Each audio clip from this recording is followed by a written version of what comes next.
A paz do Senhor, meus irmãos e minhas irmãs.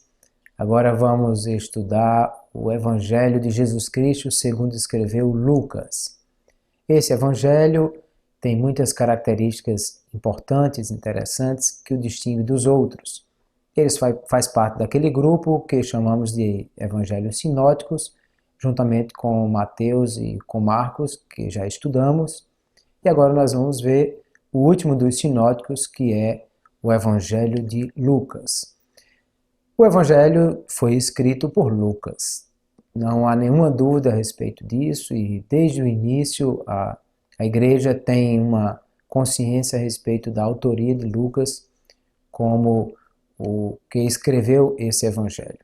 Primeiro é importante observar que, diferente de Mateus e de Marcos, Lucas não viveu os episódios que ele relata inicialmente.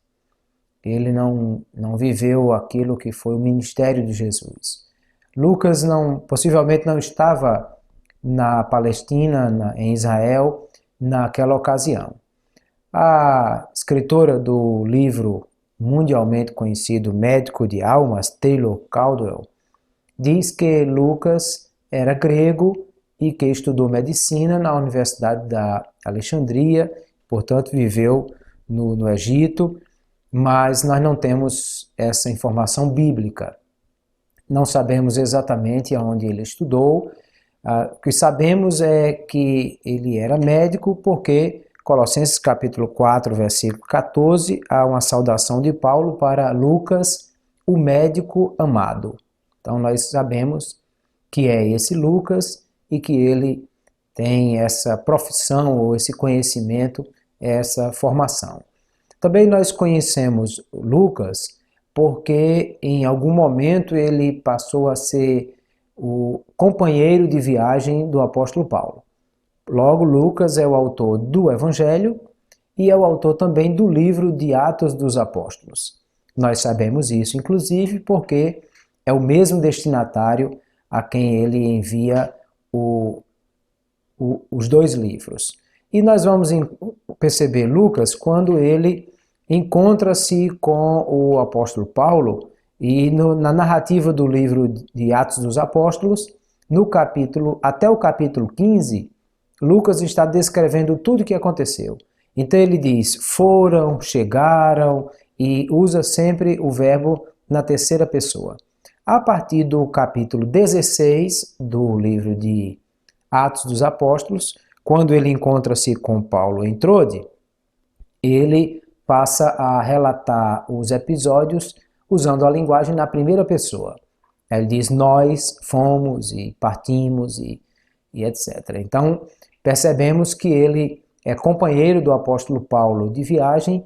A partir daí, quando encontra-se com Paulo em Trode, na segunda viagem missionária, e até então ele estava sendo um narrador dos episódios que aconteceram, mas ele nos diz no início do seu evangelho como foi que ele chegou até esses fatos.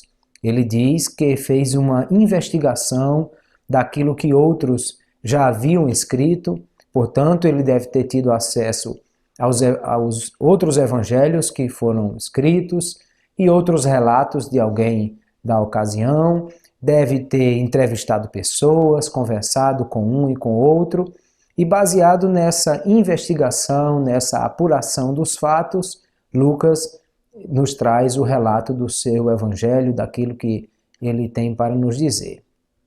É o médico amado, que também é citado no versículo 24 de Filemão, como um dos companheiros de Paulo, e antigos escritores, como Irineu, citam Lucas como o escritor deste evangelho e daquilo que é próprio da autoria dele. É importante nós observarmos e o aluno perceber o cânone Muratori. Ele é um códice que foi encontrado numa biblioteca, a biblioteca Ambrosiana de Milão, por uma pessoa chamada Ludovico Antônio Muratori. E é importante esse documento porque é possivelmente o mais antigo documento bíblico Novo Testamento que nós temos. É datado do ano 150 depois de Cristo. Logo, pouco mais de 100 anos depois dos primeiros relatos, dos primeiros escritos do Novo Testamento. E é muito recente. É um códice que não está completo porque ele foi danificado no início e no fim, então nós não temos a primeira parte e não temos o final desse conjunto de manuscritos, mas, como disse, é muito importante porque ele traz um conjunto de livros, de coisas que são importantes para nós identificarmos esses livros do Novo Testamento. Neles estão alguns livros que são lidos publicamente na igreja e que são outros livros que são de leitura particular e indica inclusive outros livros que a igreja deveria desprezar. Dentre os livros que estão no Código Muratori, está o livro de Lucas.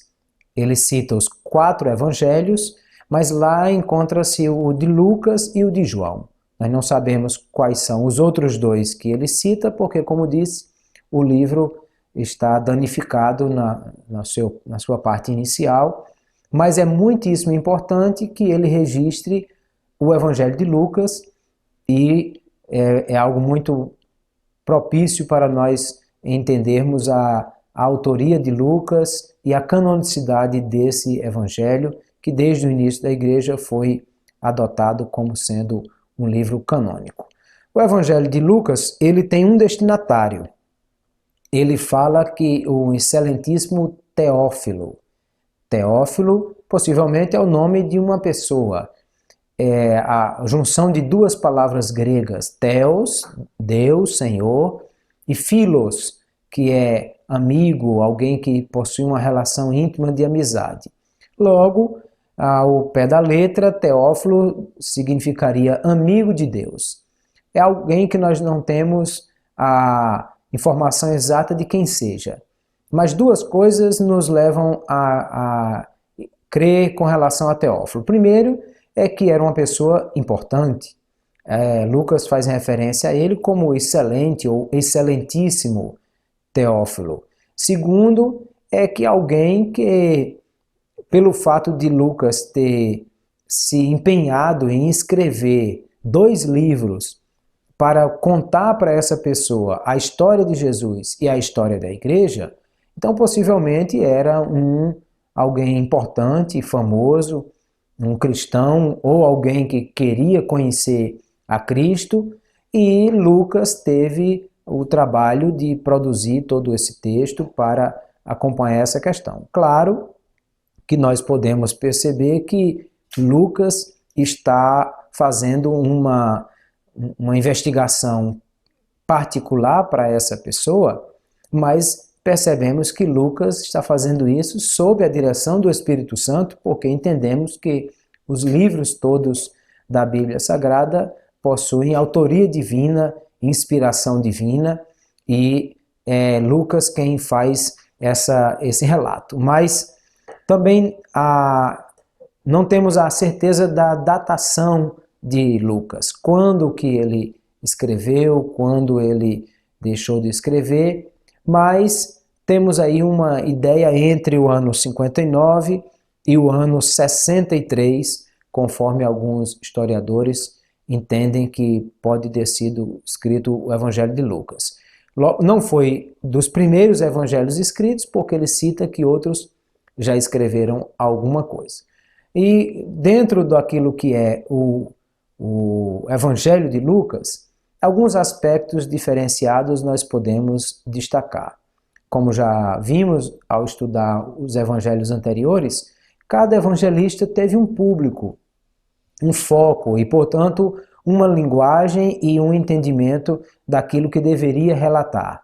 Mateus escreveu como foco os judeus, Marcos escreveu tendo como foco os romanos, e Lucas ele escreve tendo como foco os gregos, os gentios, Teófilo possivelmente um grego, e o próprio Lucas, que também era de família grega.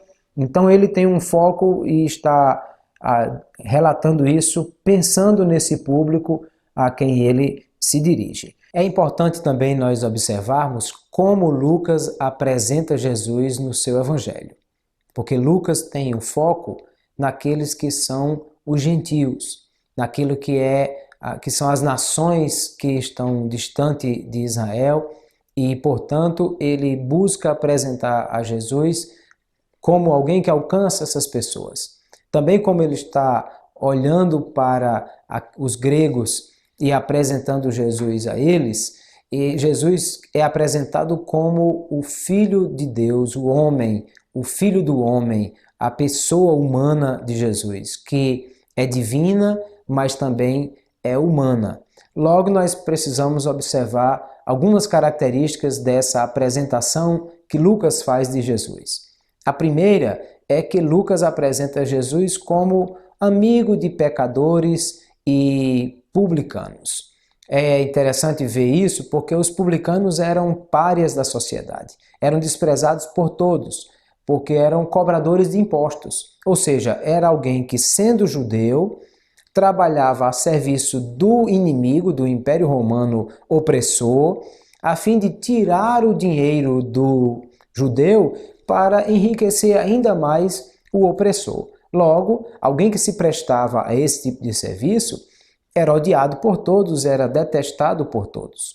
Jesus tem uma relação com publicanos e ele é chamado mesmo de amigo de publicanos e pecadores, mas é para Lucas mostrar que Jesus, como homem, entendia as necessidades de todos os homens, que todos os homens são carentes da salvação e da mensagem do Evangelho que Jesus tem para mostrar. E muitas vezes Jesus vai ser relatado com aquelas pessoas com quem ele convivia e que eram desprezados pelos outros. A sociedade religiosa daquela época desprezava esses pecadores. Os fariseus, a palavra fariseu na sua raiz é a palavra que significa santos. Então eram os santos, eram os santificados, eram os puros, eram as pessoas que pertenciam à sociedade religiosa de então, visto como os mais santificados. Deveriam então ser alguém que, sendo santificados e buscando a Deus, deveria entender que Deus ama as pessoas e quer salvar a todos. Os saduceus, a palavra saduceus vem de sadoqueus, quer dizer, os descendentes de Zadok, também por serem da classe, da elite sacerdotal de então, deveriam entender que aqueles homens e mulheres desprezados também eram importantes para Deus. Mas eles não faziam isso. Eles criticavam, rejeitavam e condenavam ao inferno publicanos, meretrizes e outros pecadores. Enquanto que Jesus buscava alcançar esses pecadores e estava sempre em contato com eles, porque Jesus entendia que eles, como pessoas humanas, também precisavam de Deus. Lucas vai mostrar esse aspecto do relacionamento de Jesus. Também Lucas mostra Jesus como uma pessoa de piedade, de compaixão, uma pessoa que demonstra compaixão pela vida humana, alguém que entende os desejos de alguém e das pessoas humanas. É alguém que chora com Lázaro no túmulo, é alguém que chora quando compadece da mulher, da viúva de Naim que perdeu o seu filho e já havia perdido o marido. É alguém que sente a necessidade do ser humano e tem profunda compaixão, porque muitas vezes ele diz que Jesus via os homens como ovelhas que não têm pastor e sentia profunda compaixão por eles. Também Lucas vai apresentar Jesus como alguém que vai além das barreiras de Israel.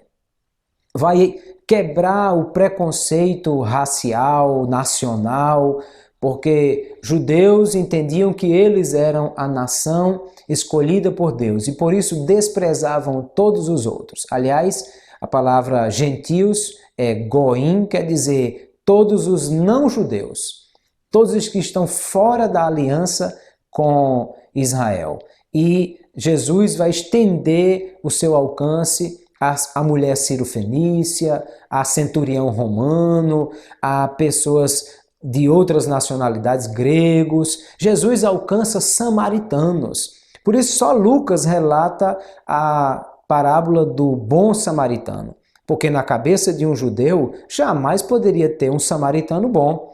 Não é possível associar essas duas coisas, a palavra samaritano e a palavra bom, porque eles desprezavam os samaritanos. Jesus vai demonstrar que não é assim e que as coisas devem ser vistas de maneira diferente.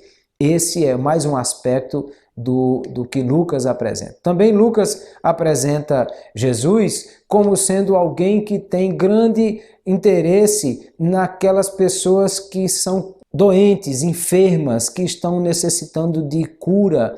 E ele vai relatar a cura de 10 leprosos, que era uma coisa terrível para aquela época. A lepra era, além de incurável, altamente contagiosa, mas Lucas vai registrar que Jesus curou. E mais ainda, Lucas registra que um que voltou para agradecer, o único que voltou para agradecer, era um samaritano, para mostrar que samaritanos também eram recebidos por Jesus como importantes para o seu ministério e que Jesus também alcançava os samaritanos. Também ele vai citar com frequência a presença de mulheres no trato com Jesus e no ministério de Jesus. Lucas vai citar Ana, a Isabel, a viúva de Naim, a mulher pecadora na casa de Simão, Maria de Betânia, Maria Madalena, Marta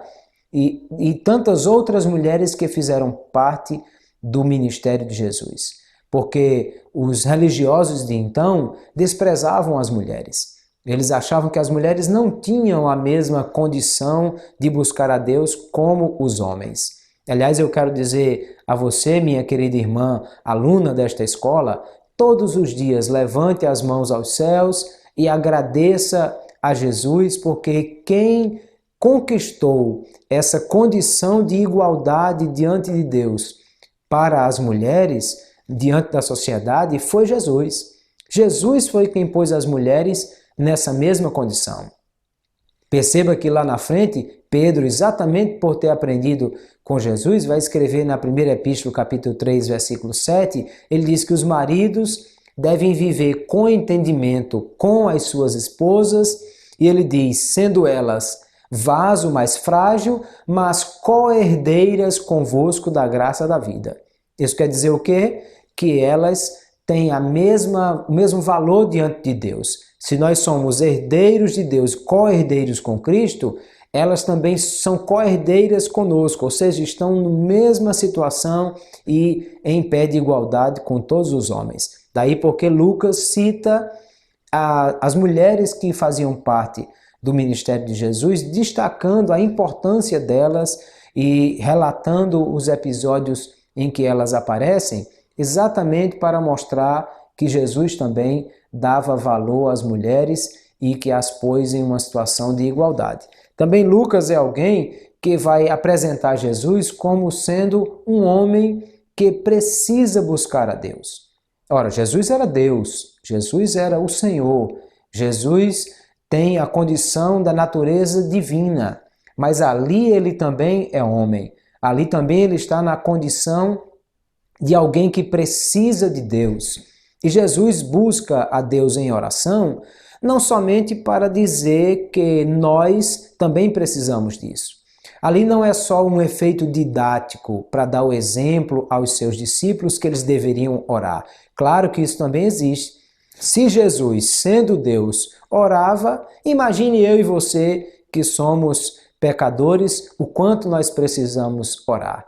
Mas Jesus não orava só para dar o exemplo. Jesus orava para demonstrar que ele dependia de Deus, que ele buscava a Deus em oração porque precisava disso como homem que estava aqui para cumprir a missão do Pai.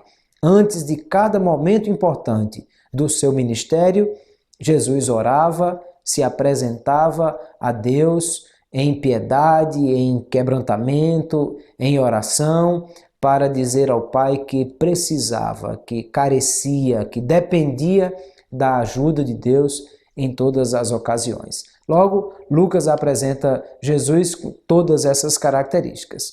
Também é interessante observar que o Evangelho de Lucas vai nos relatar 4 cânticos importantes, interessantes, que são registrados por ele.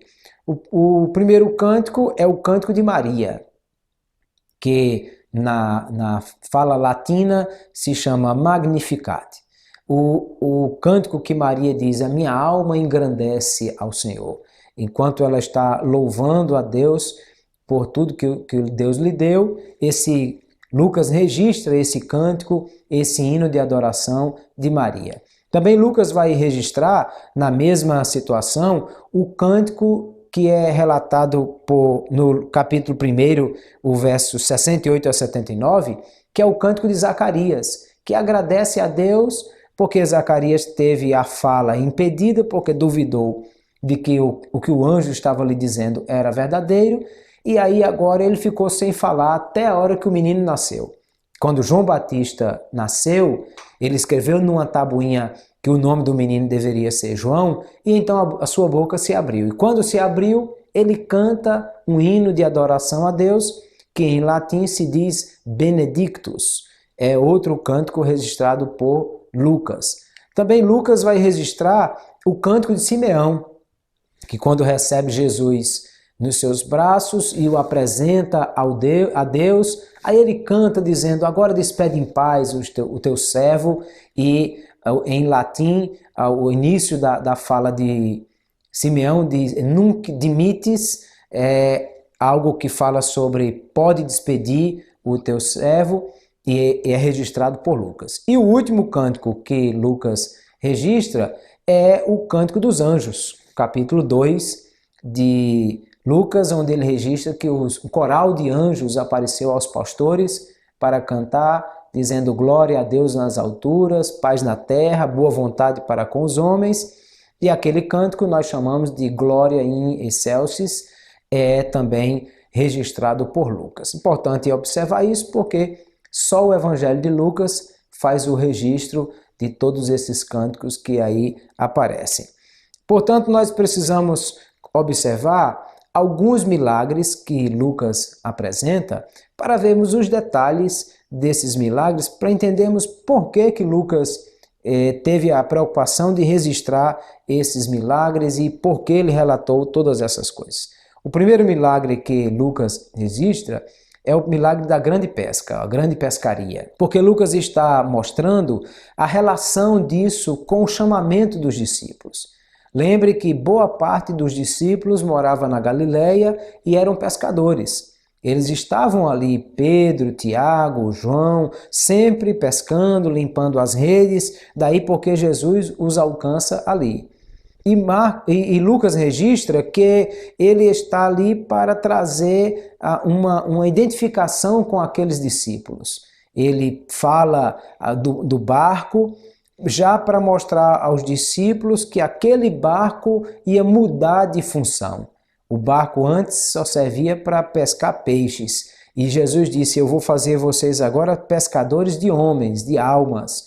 E Jesus usa o barco como púlpito para pregar aqueles que estão ali. Claro que Jesus entendia todas as coisas e sabia muito bem que o vento nas costas levaria a sua fala muito mais longe e, portanto, o mar da Galileia virou uma concha acústica para que a fala de Jesus do barco pudesse ser ouvida por todos que estavam na margem.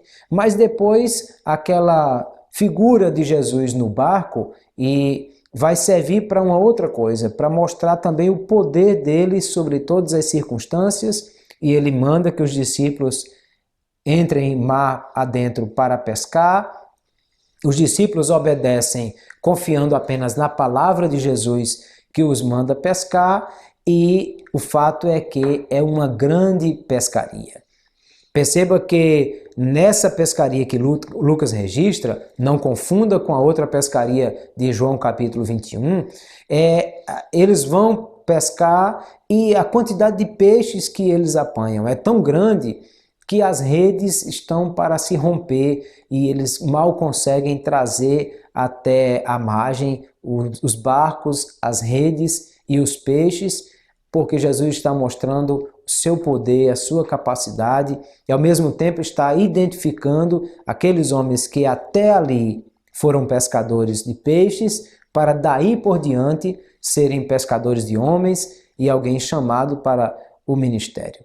Daí porque também na história da igreja o peixe foi utilizado para identificar os primeiros cristãos, embora que pela sigla ictus, que é a palavra peixe em grego, se construiu aí uma sigla que fala de Jesus, o Salvador. Mas outro relato importante de milagre que Lucas faz é o milagre da ressurreição do filho da viúva de Naim. Naim é uma pequenina cidade, é o nome da aldeia que aquela mulher vivia. Lembre que ela é uma viúva, ou seja, ela já havia perdido o marido. E imagine uma mulher cuja sociedade desprezava e que perdeu o marido e agora perdia o único filho que tinha, que era o que cuidava dela. Como essa mulher se sentia agora desvalida e completamente abandonada, porque os homens da sua vida deixaram de existir, o seu marido já tinha se ido e agora o filho ia também. Jesus encontra aquela mulher e aí Lucas vai mostrar o lado humano de Jesus, tendo compaixão daquela mulher e dizendo: filha, não chores. Ora, dizer para uma mulher, mãe que está enterrando o seu filho, viúva que já perdeu o marido, não chore, é algo que não nos parece ser o mais apropriado. Mas Jesus está dizendo não chore porque ele tem a condição de resolver a questão. Então, toca no esquife, no caixão, no instrumento que estava sendo levado o corpo para o enterro. E é tão interessante observar porque a lei de Moisés dizia que havia 3 situações em que uma pessoa ficaria imundo se ele tivesse contato com aquilo que é também considerado imundo pela lei de Moisés. Se alguém tocasse num leproso, ele ficaria imundo. Se alguém tocasse numa mulher no seu período menstrual ou em fluxo de sangue, ele ficaria imundo. E se alguém tocasse num morto, se tornaria imundo também. Mas Jesus, como ele não tem essa dificuldade, porque ele é Deus, quando Jesus toca no leproso, Jesus não fica imundo, porque o leproso fica limpo. Quando a mulher do fluxo de sangue toca em Jesus, Jesus não fica imundo porque a mulher deixa de ter o fluxo de sangue.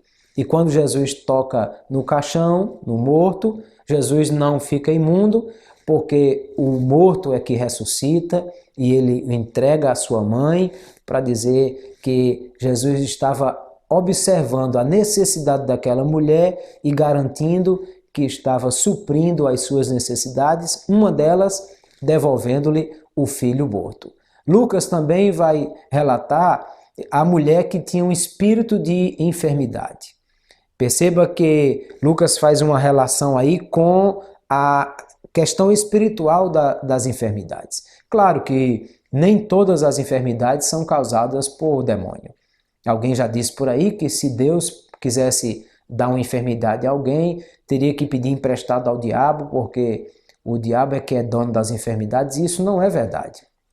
A verdade é que as enfermidades são próprias da natureza humana, porque nós adoecemos por causa da nossa natureza pecaminosa que nos trouxe a morte.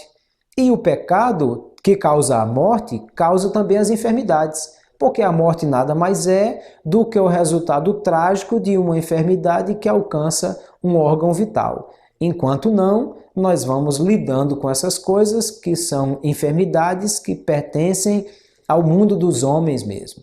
Além do que, nós temos uma série de outras coisas que traz dificuldades. Problemas genéticos causados por deformação ou por ligação congênita que não deveria. Nós temos problemas causados por nosso mau uso do corpo, alimentação inadequada, sono inadequado, tantas coisas ruins hábitos ruins que nós adquirimos que são contrários ao nosso corpo, má postura, exercício físico desordenado, tantas outras coisas que vão causar enfermidades em nós, sem contar os males da alma que se tornam psicossomáticos e que trazem problemas e enfermidades para a alma e para o corpo também. Logo, nem toda pessoa que adoece é porque está em pecado ou coisa parecida. A Bíblia vai relatar, por exemplo, o apóstolo Paulo enfermo. Problema dos olhos, não sabemos se era qualquer que era, mas ele relata alguma coisa com relação a isso. A Bíblia vai dizer, Paulo recomendando ao jovem obreiro Timóteo que tome um pouco de vinho também na água por causa das frequentes enfermidades que ele tem. Paulo vai dizer que deixou Trófimo enfermo. E por que não o curou? Será que era pecado? Não necessariamente. Nem toda enfermidade está associada a pecado ou a questões do mundo espiritual. Mas as enfermidades também fazem parte da vida humana e da condição humana. Porém, Lucas vai dizer que aquela mulher tinha um espírito de enfermidade, para dizer que também Satanás pode causar essas coisas. Vamos lembrar de Jó, em que a Bíblia diz que quando os filhos dos homens se apresentaram diante de Deus, então Satanás também apresentou-se e Deus disse, você viu meu servo Jó, ele é reto, temente a Deus, desvia-se do mal. Satanás disse, mas ele é rico, ele tem tudo que ele quer e que precisa.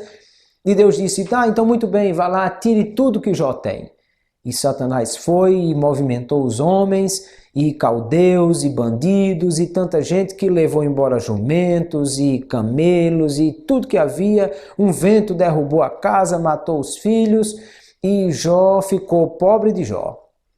Aí Satanás volta lá e Deus disse, e aí você viu meu servo Jó? Diz, eu vi, mas ele tem saúde. Por causa da saúde as pessoas se dão bem. Então ele disse, vá lá e tire a saúde dele. Mas preste atenção, a saúde, não mexa na vida dele. E aí a enfermidade que Jó teve foi uma enfermidade produzida, causada por Satanás. Embora com a permissão de Deus, mas há uma ação espiritual por trás disso tudo. Aquela mulher que Lucas registra tinha uma enfermidade que a deixava encurvada. E há muitos anos estava sofrendo com tudo isso, mas o fato é que Jesus cura aquela mulher, tirando a opressão maligna que havia sobre ela, restaurando a condição do seu corpo. E como Lucas é médico e interessa-se por essas coisas, ele está mostrando também como Jesus curou daquela mulher, mesmo que a enfermidade não era causada apenas por uma questão física no seu corpo. Também Lucas vai nos apresentar a cura de um hidrópico, ou seja, aquilo que popularmente se chama barriga d'água, uma pessoa que tem problema de retenção de líquidos. E esse líquido se acumula embaixo da pele, causa problemas de circulação e aquela pessoa sofria disso. Lucas diz que é hidropisia a doença daquela pessoa porque como médico ele entendia, ele conhecia essas coisas e ele está dizendo como era aquela enfermidade. Enfermidade que para a época não havia recursos. Não havia o que o médico fazer, se colocava uma compressa ou tentava se ajudar de alguma forma, mas era incurável para a medicina. E Jesus curou aquele rapaz para eliminar completamente aquela enfermidade. Eu já citei, mas é importante relatar que Lucas também cita a cura de 10 leprosos. E a lepra, como já disse, era incurável, altamente contagiosa. Mas não só isso. A lepra, ela causava um problema social de enorme envergadura. Porque você imagine que o leproso, ele não podia mais abraçar sua filha, o seu filho, ele não podia mais abraçar sua esposa, deitar-se com ela, ele não podia mais ter convívio social. O leproso era expulso da comunidade. E ele ia morar nas cavernas, não haviam, como já se construiu no Brasil, leprosários, locais para abrigar esse povo, não. Ele ia morar nas cavernas, ia morar fora do arraial, às vezes se juntavam vários leprosos que estavam ali juntos, vivendo naquela comunidade, para um tentar ajudar o outro, já que a doença era contagiosa. Mas não só isso, queridos, havia uma outra coisa terrível na vida de um leproso. É que a lei de Moisés determinava que quando alguém se aproximasse de um leproso, imagine que o leproso estivesse à beira da estrada, descansando à sombra de uma árvore, porque estava cansado e afadigado do vento, do sol, e de repente lá vem um caminhante, lá vem um viajante, lá vem alguém pela estrada. A lei de Moisés diz que antes que aquela pessoa se aproximasse, era obrigação do leproso a plenos pulmões gritar dizendo: imundo, imundo. Imagine alguém gritar a sua própria condição miserável, dizendo àquelas pessoas que ele era um imundo e que, portanto, não podia ter convívio social. Então você imagina a alegria daqueles homens que, tendo procurado Jesus, recebem a cura divina e pode voltar para sua família, pode voltar para sua casa, pode voltar para os seus negócios, pode voltar a abraçar, a beijar, a cuidar da sua família, ter uma vida social novamente, deixar de viver no deserto, nas cavernas e voltar para o aconchego do seu lar, da sua cama, da sua mesa e conviver com os seus. O benefício que um leproso recebia ao ser curado era algo muito grande. Daí porque Lucas registra que um deles voltou para agradecer. De 10, só um voltou para agradecer e ele disse, e era um samaritano. Jesus olha e diz, mas um estrangeiro voltou para agradecer? Cadê os outros 9? Como quer dizer, e não eram os 9 judeus da minha própria raça, da minha própria nação, mas eles não voltaram. E o que voltou foi o samaritano, só que ele recebe bênção dobrada, porque recebe agora a bênção, a salvação que Jesus lhe oferece naquele momento. Lucas está registrando isso. Também Lucas registra a cura do servo do sumo sacerdote que estava no jardim do Getsêmani. É verdade que João é quem registra que o nome dele era Malco e que ele era servo do sumo sacerdote. Mas Lucas registra o episódio da orelha. Quando o homem se aproxima, Pedro com a espada, é claro, você tem a certeza que Pedro não quis cortar a orelha de Malco. Pedro quis tirar o pescoço fora, porque ninguém vai com a espada só para tocar na orelha. Malco que foi mais rápido e conseguiu tirar o pescoço, mas a espada pega na orelha. E Lucas, como médico, registra que Jesus apanhou aquela orelha, pôs de volta no lugar e curou a parte cortada, fez uma emenda perfeita na orelha do servo do sumo sacerdote e Lucas registra essa cura. Também Lucas vai registrar algumas parábolas que estão lá somente no Evangelho de Lucas, para nós entendermos qual é a proposta do Jesus que Lucas está apresentando. A primeira é a proposta dos 2 devedores. Mas a parábola dos 2 devedores, ela tem um fundo histórico muito interessante. Jesus está na casa de Simão.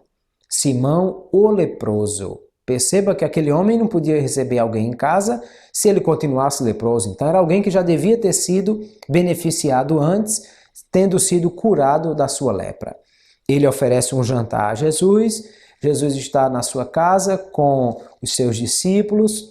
Vamos lembrar que naquela época não haviam mesas altas como as que temos hoje, nem as pessoas se sentavam em cadeiras, mas eram baixas as mesas e as pessoas sentavam no chão, apoiando-se em almofadas com os pés para trás. Daí porque aquela mulher teve acesso aos pés de Jesus. Porque se a mulher fosse como hoje, ela teria que entrar embaixo da mesa para ter acesso aos pés. Daquela forma não havia necessidade disso, porque ele estava recostado na almofada e os pés estavam para trás. Aquela mulher chegou e ela começa a chorar. Começa a lavar os pés de Jesus com as suas lágrimas. Você imagina que aquilo ficou bem lavado? Eu penso que não. Os pés sempre estavam sujos, porque naquela época não se usavam sapatos fechados.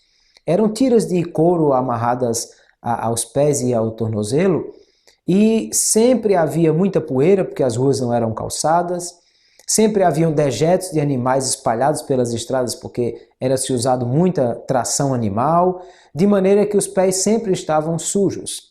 Era costume para uma pessoa que recebia seus convidados oferecer água à porta da sua casa para que alguém lavasse os pés, até porque quando sentasse à mesa os pés ficariam para trás e todos iam ver os pés imundos que ali estavam.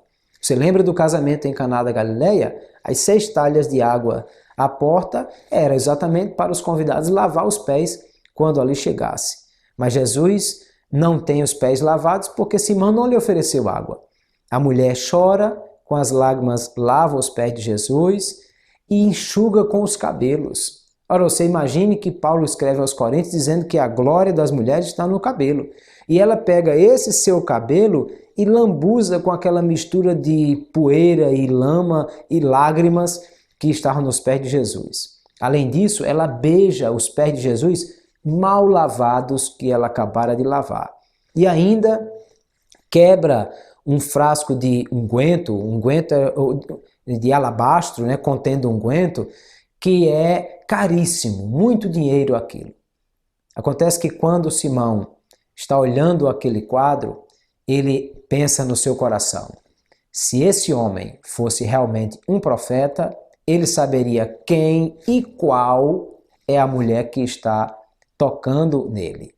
Jesus, entendendo o que há no coração de Simão e percebendo que Simão está tendo dificuldades de compreender a graça, aí Jesus conta uma história. Simão, 2 homens deviam dinheiro. Um devia muito dinheiro, que se ele juntasse dinheiro a vida toda ele não conseguia pagar. E o outro devia pouco dinheiro, que com poucos dias de trabalho ele conseguiria pagar aquela dívida. Acontece que ambos foram perdoados. Me diga, quem você acha que ficou mais agradecido? Simão disse: mestre, eu penso que o que devia mais é o que ficou mais agradecido. Sabe, Simão, disse Jesus, você acertou. Muito bem, parabéns, você tirou nota boa, porque você acertou. Quem mais foi perdoado é quem mais ama. Veja o caso dessa mulher. Eu cheguei na sua casa, você não me ofereceu água para lavar os pés. Ela está lavando os pés com as lágrimas. Não me deu uma toalha para enxugar os pés, até porque não me ofereceu para lavar. Ela está enxugando com os cabelos. Você não me deu ósculo santo, você não me cumprimentou na entrada com um beijo, ela está beijando os meus pés mal lavados. E você nem sequer me ofereceu um azeite para refrescar o calor, era um azeite perfumado, um perfume, para diminuir o cheiro do suor das pessoas que vinham na estrada. Você não me ofereceu isso, mas ela, agora um perfume caro, ela está quebrando sobre os meus pés. Sabe, Simão, aonde o evangelho do reino for pregado, esse episódio dessa mulher vai ser relatado. E aí Jesus vira-se para a mulher, enquanto um fala isso, aquilo outro, Jesus conversa com a mulher e disse: filha, a tua fé te salvou, vai em paz. E é interessante, Lucas registra isso para nós percebermos o amor de Jesus por aquela mulher que, além de mulher, era uma pecadora e desprezada por Simão, mas que é alcançada por Jesus. Também Lucas vai relatar a parábola do bom samaritano.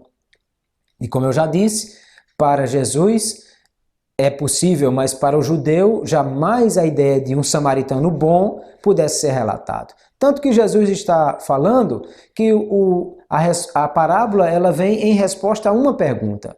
Um dos doutores da lei pergunta a Jesus sobre o que deveria fazer e qual era como deveria alcançar a salvação, a vida eterna, o que deveria fazer para cumprir as coisas da lei. E Jesus pergunta a ele o que é que a lei diz, ele cita os mandamentos, de tratar, amar o próximo como a si mesmo. Jesus diz, pronto, então você já sabe, para que você me pergunta? Você já sabe a resposta. Ele disse, sim, mas eu não sei quem é o meu próximo. Esse é o meu problema, eu não consigo amar porque eu não sei quem é o meu próximo. Tá, muito bem, vou lhe contar uma história para você entender quem é o seu próximo. E aí Jesus cita o caso. Um homem descia de Jerusalém para Jericó. Jerusalém está a 800 metros acima do nível do mar. Jericó está a 300 metros abaixo do nível do mar. Portanto, em poucos quilômetros que separam Jerusalém de Jericó, há uma descida de 1.100 metros. Imagine que uma descida por meio de valados, de buracos, de estradas mal cuidadas. Aquilo era um prato cheio para os bandidos que ficavam à espreita de alguém que teria que descer com cuidado aquele trecho e então facilmente era atacado. E eles realmente, um judeu que descia de Jerusalém para Jericó foi alcançado pelos ladrões que bateram nele, roubaram-lhe tudo, deixaram-o semi-morto à beira da estrada. E aí lá vem um sacerdote. O sacerdote, um fariseu, um saduceu, alguém da família sacerdotal, um homem de Deus, certamente vai fazer alguma coisa. Passou de largo, olhou aquele homem ali, certamente o considerou como, talvez até já esteja morto, e passou de largo. Depois lá vem um levita. O levita é alguém da tribo sacerdotal, uma pessoa que está ali para buscar a Deus, para servir a Deus no templo, certamente vai fazer alguma coisa. Ele também passou de largo. E de longe vem quem? Um samaritano. Ah, meu Deus! Se o sacerdote não fez nada e o levita nada, muito pior um samaritano, que é inimigo dos judeus. Como esse homem vai fazer alguma coisa? Mas para a surpresa de todos, o samaritano desce do cavalo, cuida daquele homem. Lucas registra os cuidados médicos que ele teve, usando o vinho para desinfetar as feridas e o azeite para untá-las. E então põe sobre a sua cavalgadura, leva até a estalagem, paga ao dono da estalagem para cuidar daquele homem e oferece todos os cuidados necessários para ele. Aí Jesus volta-se para o doutor da lei e diz, e aí, quem foi o próximo daquele homem? Eu acho tão interessante porque a resposta óbvia seria o samaritano. Mas o fariseu tem tanta dificuldade de compreender e de aceitar isso que disse aquele que cuidou dele, mas não diz o samaritano. Mas Lucas registra essa história e essa ideia para que nós possamos compreender essa fala de Jesus. Também Lucas vai mostrar a parábola do homem rico e o seu celeiro, que Lucas chama de o rico, alguns chamam de o rico insensato. É um homem que, tendo muitos bens, tendo uma super safra, bate no peito, confiando em si mesmo, na sua capacidade, na sua condição, e ele disse, eu vou dizer à minha alma, o que eu farei? Os meus celeiros, as minhas posses, as minhas coisas, tudo ele usa o pronome possessivo. Eu vou derrubar os celeiros, vou construir outros celeiros, vou guardar a minha super safra e direi à minha alma, folga, tu tens bens para muitos dias. E a fala que foi dita àquele homem é louco. Essa noite pedirão a tua alma e o que tu tens reservado, para quem será? E Jesus olha para os que estão ouvindo aquela parábola para demonstrar que eles precisavam entender que eram necessitados de Deus e que mais importante era serem humildes e na condição de homens necessitados e carentes de Deus. Jesus disse, é assim com aquele que é rico para com os homens, mas pobre para com Deus, e essa parábola vai nos mostrar essa realidade. Ainda Lucas cita a questão da figueira estéril. Aí a ideia já é apresentar a misericórdia de Jesus. Porque alguém dentro do seu parreiral, da sua videira, plantou uma figueira. Certamente era uma figueira bem adubada, porque tudo que era lançado para a videira, toda a água que ali era lançada, também servia para a figueira que estava ali. Mas o problema é que 3 anos se passaram e a figueira não deu nada. nenhum fruto foi possível colher dela. Então o dono da vinha chegou e disse: arranque. Chamou o jardineiro, o que cuidava da sua plantação, e disse: arranque essa árvore daqui, lance fora, porque ela não me deu nada em 3 anos, também não dará mais coisa alguma. Mas aquele homem disse: mas meu senhor, deixe-me cuidar dela por mais 1 ano. Eu vou cavar onde estão as raízes, vou pôr adubo nela, vou aguar, vou cuidar, vou oferecer mais alguma coisa e vamos ver se daqui a 1 ano ela ainda produz alguma coisa. Aí ele está falando sobre a longanimidade da misericórdia de Deus. Como Deus olha para nós e pelo que fizemos, pelo que somos, já deveríamos ter sido castigados. Mas Jesus Cristo é aquele que morreu por nós, é aquele que intercede por nós diante do Pai. Quem sabe se algum de nós já se encontrou em alguma situação como essa, dizendo: não tem mais jeito, esse aí, os homens dizem, não serve mais para nada. Mas Jesus diante do Pai diz: Senhor, eu morri por esse também, deixa eu cuidar dele mais um tempo, investir na vida dele, pôr gente ao lado dele que possa alcançá-lo para que haja salvação também desta vida. Lucas está nos contando também essa parábola. Lucas fala ainda das coisas perdidas no capítulo 15. Na verdade, 3 parábolas ali bem juntas. A primeira fala sobre uma mulher que perdeu uma moeda dentro de casa. E o que ela vai fazer? Ela varre a casa, limpa, passa a vassoura e em todos os cantos ela busca até encontrar a dracma perdida e depois diz para as vizinhas: alegrem-se comigo, eu encontrei a dracma que eu havia perdido. Mas depois ele vai continuar falando sobre coisas perdidas dentro de casa e aí ele vai relatar também daquele pai que perdeu um filho. A parábola do filho pródigo, o filho perdido. Agora não é mais uma moeda que se perde dentro de casa. É um filho que se perde fora de casa.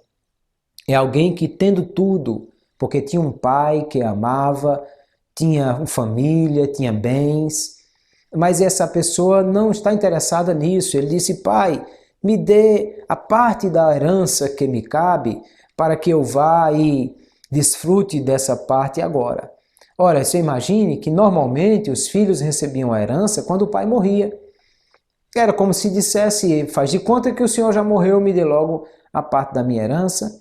O pai lhe dá a parte e ele junta aquele dinheiro, vai para uma terra longínqua e vai viver dissolutamente. Aliás, é importante lembrar que a palavra pródigo no dicionário quer dizer gastador, esbanjador, pessoa que não sabe ter controle financeiro dos seus bens e que perde os bens que tem de forma dissoluta, porque algumas pessoas, em virtude da ideia de que aquele filho estava perdido ou que voltou para casa, usa a palavra pródigo como se fosse sinônimo de alguém que se perde ou de alguém que volta.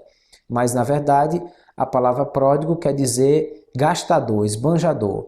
Ele está falando não pelo fato dele ter perdido ou ter voltado, mas pelo fato dele ter gastado toda a sua fortuna e ter perdido tudo, gastando com coisas fúteis e desnecessárias. E agora aquele rapaz se vê numa situação tal que se vê obrigado a ir trabalhar para cuidar de porcos.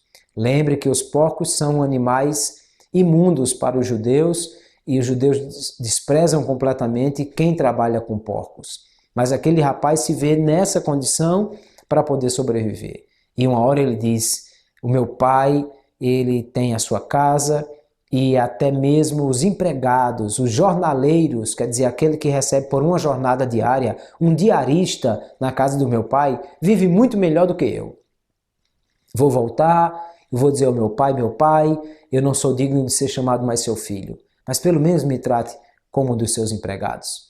E ele volta, e o pai que estava de longe, olhando a estrada, talvez todos os dias ia olhar para ver se o seu filho voltava, percebe o filho vindo e corre, e o filho tenta ensaiar o mesmo discurso: olha, pai, eu não sou digno, mas antes dele terminar essa conversa, o pai abraça e beija aquele filho certamente mal cheiroso, maltrapilho, e disse: mate o bezerro cevado, vamos fazer uma festa, põe anel no dedo, põe sandália nos pés, põe vestido novo, porque esse meu filho havia se perdido, mas foi achado. Estava morto, mas reviveu. E temos muitas pessoas assim dentro da casa do Pai. Primeiro é gente que tem o amor do Pai, o carinho do Pai, o abraço do Pai, mas não está interessado nessas coisas. Está interessado só nos presentes do Pai. Gente que procura a Deus querendo só melhorar de vida. E tudo que sabe contar é: eu agora tenho uma loja, agora eu tenho um negócio próprio, eu agora tenho celular, eu tenho carro, como se esse fosse o propósito da salvação. Mas depois de tudo isso, nem sempre essa pessoa permanece buscando a Deus, porque ele só queria os bens. Mas que bom que eu e você somos pessoas que estão interessadas no carinho, no abraço, no aconchego e no relacionamento com o Pai, e não somente nos bens, porque o apóstolo Paulo disse que se a nossa esperança em Cristo estiver apenas nas coisas desta vida, somos os mais miseráveis dos homens.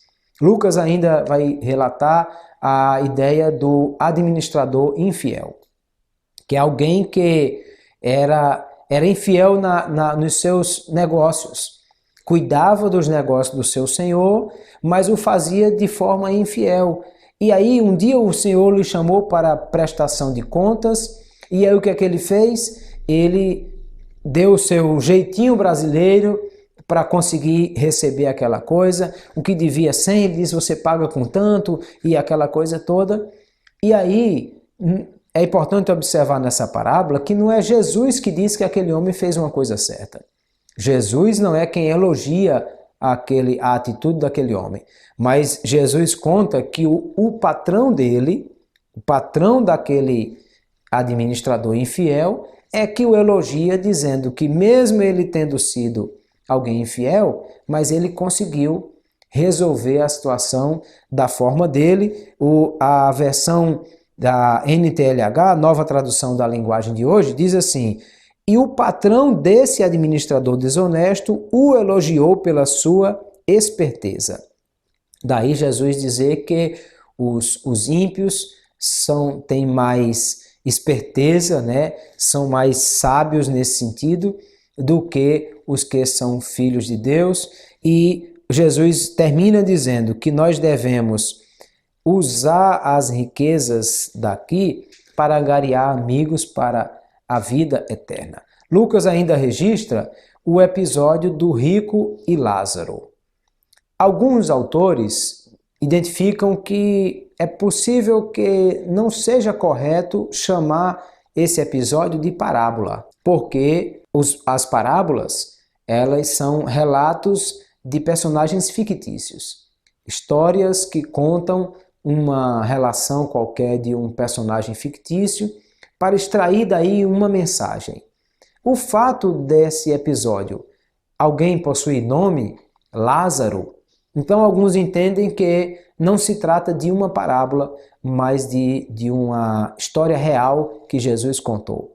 Mas no final das contas, essa história ela só tem uma finalidade: é mostrar a realidade eterna a qual todos estão destinados.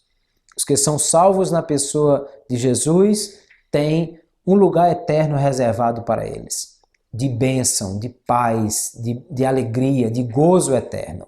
Os que abandonaram a Jesus ou não o receberam como Salvador também têm um destino eterno de lágrimas, de choro, de ranger de dentes, de desespero, de morte eterna.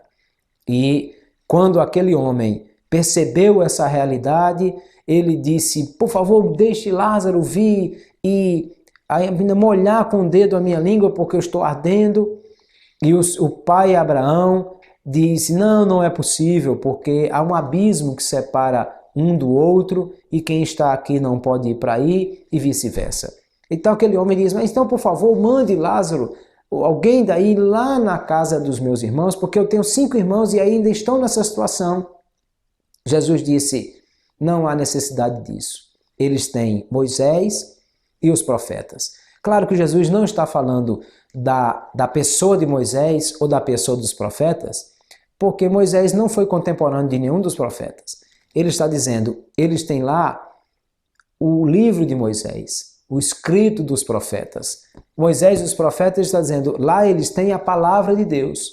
Se eles não creem no que está na palavra de Deus, muito menos creriam se ainda alguém pudesse voltar lá e contar-lhes essa história. E isso aí está exatamente para dizer, é agora, aqui, enquanto estamos nesta vida, que nós precisamos definir o nosso futuro eterno, senão aquilo que está em Hebreus 9, 27, que aos homens está ordenado morrer uma só vez, vindo depois disso o juízo. Lucas também vai registrar a parábola do juiz iníquo e a viúva importunadora. Uma mulher que tinha um filho precisando de que fosse feita justiça, e havia um juiz naquela cidade. Era um juiz iníquo, era um homem ímpio, era um homem impiedoso. Ele não temia a Deus nem respeitava os homens. E a mulher foi lá todos os dias. Faça juízo ao meu filho. Faça justiça ao meu filho. Por favor, faça justiça ao meu filho. Por favor, atenda o meu filho. E aquele homem disse, eu não temo a Deus nem aos homens. Eu não tenho nenhuma consideração por ninguém. Mas para essa mulher deixar de me importunar, eu vou atendê-la logo. Perceba, meu querido irmão e aluno, que a parábola não está dizendo que Deus é um juiz iníquo. A parábola não está dizendo que Deus é insensível aos homens. O juiz da parábola não é Deus. Deus não é esse juiz iníquo e insensível. A parábola também não nos põe na condição de viúva, desvalidos sem ter alguém que cuide de nós, não. O que a parábola está querendo dizer é que se um juiz iníquo, ele atendia a uma mulher viúva pela insistência dela e pela persistência, imagine Deus que não é iníquo, não atenderá às nossas orações. Daí porque Lucas diz que Jesus contou essa parábola para nós entendermos a necessidade de orar sempre e nunca desvanecer. Ou seja, se você está pedindo a Deus alguma coisa, continue, persista, insista, continue crendo e continue orando e continue buscando, porque está escrito que o Senhor atende às nossas orações. Ele diz, pedi, dá-se-vos-á, buscar, encontrareis, batei, abrir-se-vos-á, porque o que pede encontra, o que pede recebe, o que busca encontra, ao que bate se abre. E Lucas está nos contando esta parábola para nós entendermos, vale a pena persistir em oração. Também Lucas vai falar sobre o relato de 2 homens que sobem ao templo para orar. Jesus conta essa parábola dizendo sobre aqueles que confiavam em si mesmos, que são pessoas que acham que eles são muita coisa pela sua própria condição. E ele usa 2 parâmetros distintos aqui. O fariseu, um homem da lei, um homem religioso, um homem tido por todos como alguém que era um homem de Deus. E o publicano, que os fariseus consideravam como párias da sociedade que desprezavam completamente. Ambos sobem ao templo para orar. O fariseu, eu acho tão interessante o relato bíblico que diz assim, ele orava de si para si mesmo. E ele orava, ó Deus, graças te dou, eu não sou como os demais homens, adúlteros, roubadores. Eu jejuo, dou o dízimo, mostrava a sua justiça própria, a sua condição diante de Deus, quase como quer dizer, obrigado Senhor, porque eu mereço o que eu tenho, coisas boas para receber. Enquanto que o publicano, sentindo-se tão distante de Deus pela sua própria condição, sequer tinha coragem de levantar os olhos aos céus. Mas batia no peito e o que ele gritava era, Senhor, sê propício a mim, que eu sou um pecador. Sabe o que Jesus disse? Jesus disse que aquele publicano desceu para sua casa justificado e o fariseu não. Porque aí Jesus vai nos dar um ensinamento e há muita gente vendo ou de forma equivocada essa questão. Porque muita gente cita equivocadamente que estaria escrito na Bíblia: os humilhados serão exaltados. Ora, isso não está escrito no texto bíblico, queridos. Não existe esse versículo que diz que os humilhados serão exaltados. Muitas vezes você vai encontrar alguém que foi humilhado sem nunca ter sido exaltado. Deus humilhou o Faraó e o quebrou completamente e se vingou dos deuses do Egito, e Faraó foi totalmente humilhado por Deus, até mesmo quando o seu coração queria amolecer, Deus o endurecia porque queria quebrar completamente Faraó. E depois disso, Faraó não foi exaltado por Deus. Herodes, que se achava alguém tão importante porque alguém, um dia, após um belíssimo discurso de Herodes, ele disse: é voz de Deus e não de homens. E aí Herodes empolgou-se com isso. Veja, meu querido irmão, nenhum problema que você tenha elogios, que as pessoas lhe elogiem, digam que você é isso ou aquilo outro. Não há problema nisso. O problema é você acreditar nessa conversa. Herodes achou que aquilo é verdade e aí entendeu que era Deus e não homem e morreu comido de bicho, foi humilhado. Quando é que foi exaltado depois? Nunca foi exaltado. Porque, na verdade, não está escrito os humilhados serão exaltados. Está escrito aqueles que a si mesmos se humilham serão exaltados. E aqueles que a si mesmos se exaltam serão humilhados. Jesus estava querendo ensinar ali que nós precisamos ter uma vida de observar a nossa própria condição de pecadores, para não sermos exaltados por nós mesmos, mas quando percebermos que estamos querendo ser mais do que na verdade somos, que é a condição de pecadores, nós precisamos nos humilhar, nós precisamos tratar disso em nós para que possamos alcançar essa condição. Estas parábolas, Lucas nos contou para mostrar exatamente como era o que Jesus via os homens, a mensagem de Jesus, como Jesus entendia essas coisas. Se nós quisermos estudar melhor o Evangelho de Lucas, nós podíamos distribuir esse Evangelho ou a estrutura desse Evangelho pensando mais ou menos na questão de como Lucas apresenta Jesus em suas fases ministeriais. A primeira fase é a chegada de Jesus, ou seja, como Jesus chega aos homens e como ele trata de assuntos antes do início do seu ministério. Aí vai falar sobre as questões a introdução de quem é Jesus e como ele veio, o pré-natal, que é o anúncio da chegada de Jesus e os anjos, depois a fase pré-ministerial, Jesus criança, adolescente com os seus pais, é a primeira fase que Lucas vai nos apresentar. Depois, no capítulo 3, ele vai falar sobre o precursor, aquele que vem antes de Jesus, que é João Batista. Mas dentro dessa realidade aí, ele vai apresentar primeiro a figura de Herodes. É interessante nós observarmos para não confundir as pessoas, porque a Bíblia fala de mais de uma pessoa com o nome de Herodes. Na verdade, o primeiro Herodes, que está lá em Lucas capítulo 2, que foi o responsável pela matança dos meninos de Belém, é chamado de Herodes o Grande.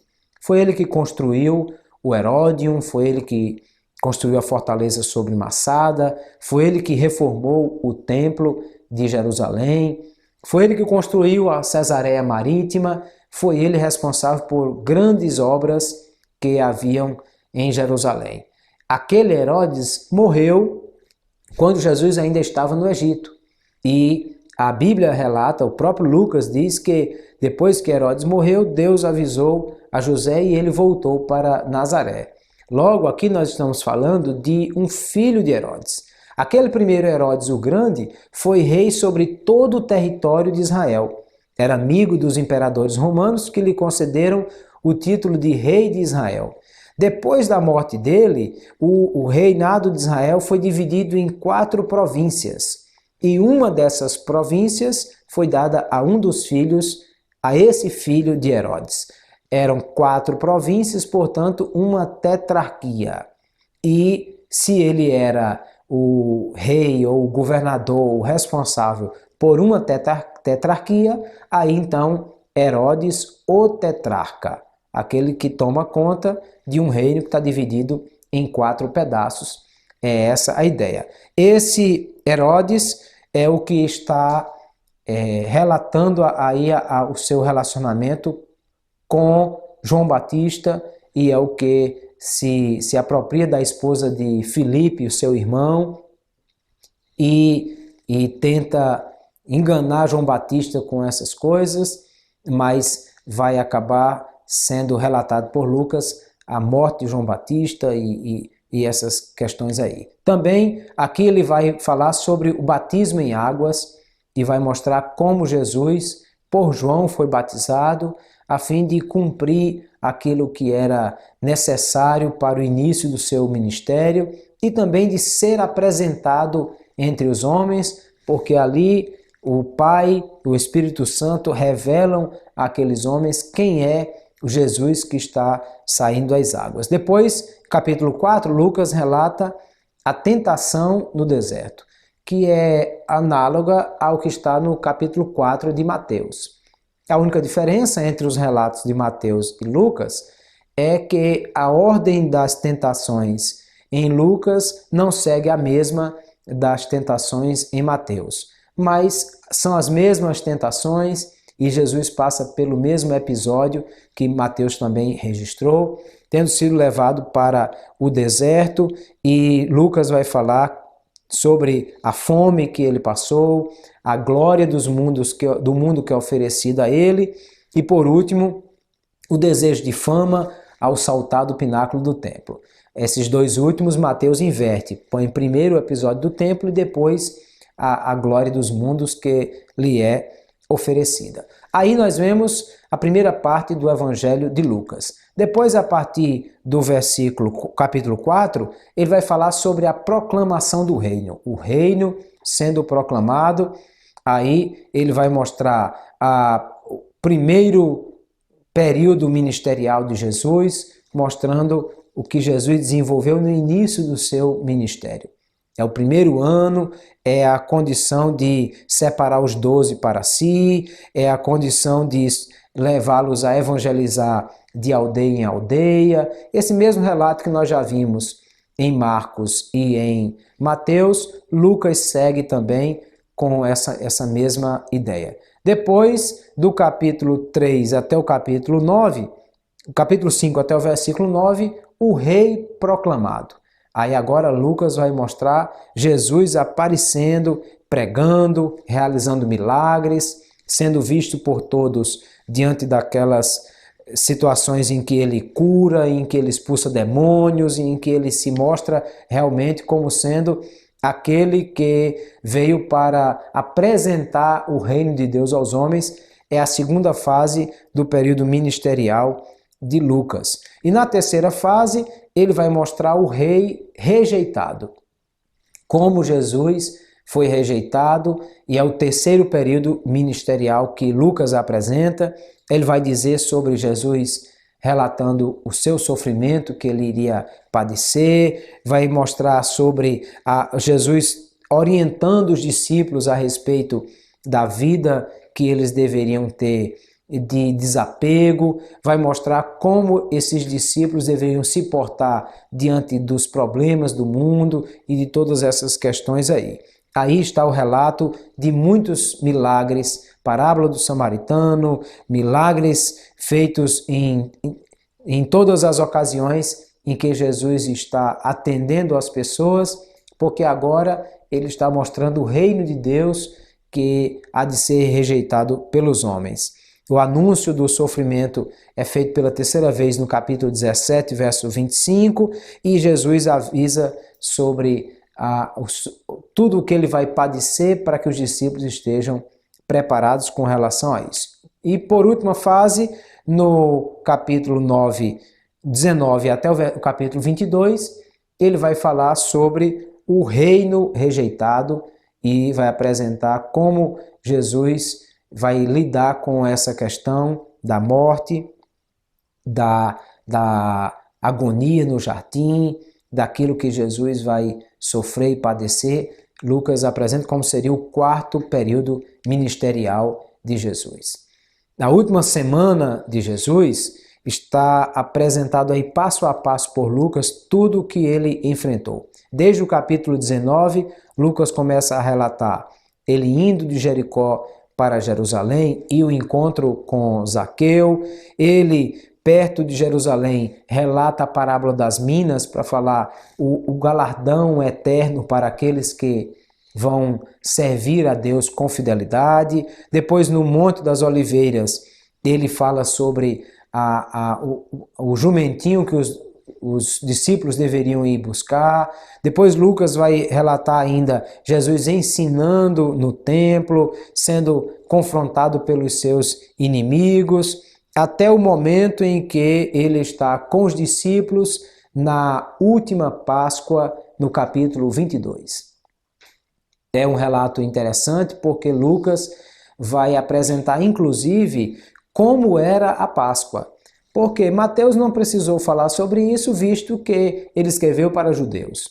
Mas Lucas vai relatar os cálices, a sequência dos cálices, o hino cantado, o que é dito, e nós podemos observar cada detalhe da celebração da Páscoa que Jesus faz ali com os seus discípulos, para Lucas nos apresentar que ele estava preparando os discípulos para tudo aquilo. A mão que vai, o traidor que vai com a mão ao bocado de pão, os discípulos que discutem entre si quem é o maior de todos durante o momento da ceia. Todas essas coisas vão ser nos apresentadas e, por último, ele vai mostrar a situação de Jesus indo ao templo e sofrendo tudo que tem para sofrer. Nos últimos dias de Lucas, nos últimos dias de Jesus relatados por Lucas, ele vai nos apresentar a agonia no jardim, e aí, como Lucas mostra um Jesus humano, mostra um Jesus apresentando toda a sua fragilidade. É tão grande a agonia que Jesus sofre no jardim que ele chega a sair sangue do seu suor, porque ele está em grande desespero de dizer que vai enfrentar a cruz, que vai receber sobre si os pecados de toda a humanidade. Ele diz ao Pai: se é possível, passa de mim esse cálice sem o que eu beba, todavia seja feita a tua vontade. Por várias vezes Jesus se apresenta assim, mas Lucas também registra que Jesus em agonia no jardim e os discípulos dormem, e Jesus diz: mas nem uma hora vocês podem velar comigo, para mostrar também a fragilidade dos discípulos que estão ali com Jesus. Diante de todas essas coisas, ele vai sofrer, ele vai morrer, ele vai enfrentar a cruz por mim, por você. E o relato de Lucas é muito limpo sobre essa questão de como acontece o sofrimento de Jesus, o sangue que ele derrama, o lado furado e a água e o sangue saindo, toda aquela situação em que Jesus está sofrendo ali. Lucas, como médico, ele entende o que é esse sofrimento.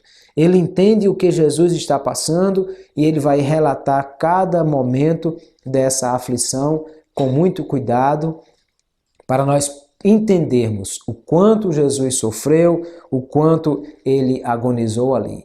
Mas também Lucas vai nos apresentar aqueles que virão depois de Jesus. Jesus ressuscita e ele não está agora com outro foco ministerial, senão preparar aqueles que virão depois de si, aqueles que darão continuidade ao seu ministério.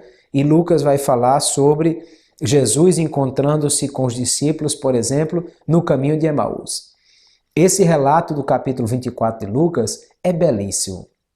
Você imagine que se fosse pago aquela aula ali, o preço que fosse aquela aula, eu pagaria se eu tivesse condição, porque talvez tenha sido a maior aula que Jesus já deu.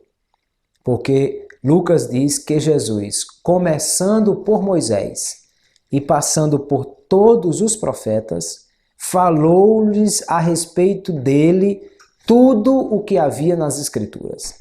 Você já pensou que aula extraordinária foi essa? Já percebeu que conteúdo fantástico foi esse que Jesus ensinou? E mais interessante é observar que não foi para uma multidão que Jesus deu essa enorme aula. Jesus falou para 2 discípulos que iam no caminho de Emaús para fortalecer a fé deles, a fim de que eles crescem que Jesus estava ressurreto e que cumpriu a promessa de que ele seria sepultado, mas ao terceiro dia ia ressuscitar. E diante disso, a fé deles é fortalecida e eles voltam para Jerusalém para relatar aos outros. E Lucas vai mostrar ainda os encontros de Jesus com os seus discípulos e como eles foram instruídos por Jesus para continuarem fazendo a obra, dando continuidade a isso. E ainda Lucas registra o período pós-ministerial, que é o momento em que Jesus sobe aos céus e ali anuncia para os seus discípulos as últimas instruções, e estando ali em Betânia, ele os abençoou, ele os orientou, ele falou sobre isso, e ali eles adoraram a Deus, e Jesus foi assunto aos céus e os deixou. Mas não os deixou desassistidos, não os deixou sem a condição de alcançarem algo melhor, porque o próprio Lucas vai continuar o relato em Atos dos Apóstolos para dizer que Jesus cumpriu com a promessa que ele não os deixaria sozinhos, mas que enviaria o Consolador para dar assistência aos seus discípulos. O relato de Lucas não encerra aqui, e Lucas não tem a preocupação de fazer um ponto final nesse relato, exatamente porque ele daria continuidade a esse relato quando escreve o livro dos Atos dos Apóstolos. Logo, ele não tinha necessidade ou preocupação de encerrar a história aqui. Ele apenas põe uma vírgula para dizer: aqui foi o que aconteceu com Jesus, mas depois de Jesus ainda tem muita coisa para acontecer. É uma igreja forte e vigorosa que continuará dando prosseguimento à mensagem do Evangelho, àquilo que Jesus nos deixou, e eu e você somos a continuidade desse ministério. Nós também somos os sucessores do ministério de Jesus, porque também somos seus discípulos, recebemos o mesmo chamado e a mesma autoridade para continuar pregando o Evangelho, falando de Jesus e ensinando ao povo todas essas coisas que o Senhor nos deu. Que Deus lhe abençoe, que o Senhor lhe ajude para continuarmos dando prosseguimento a esse ministério tão especial que o Senhor nos deu. Amém.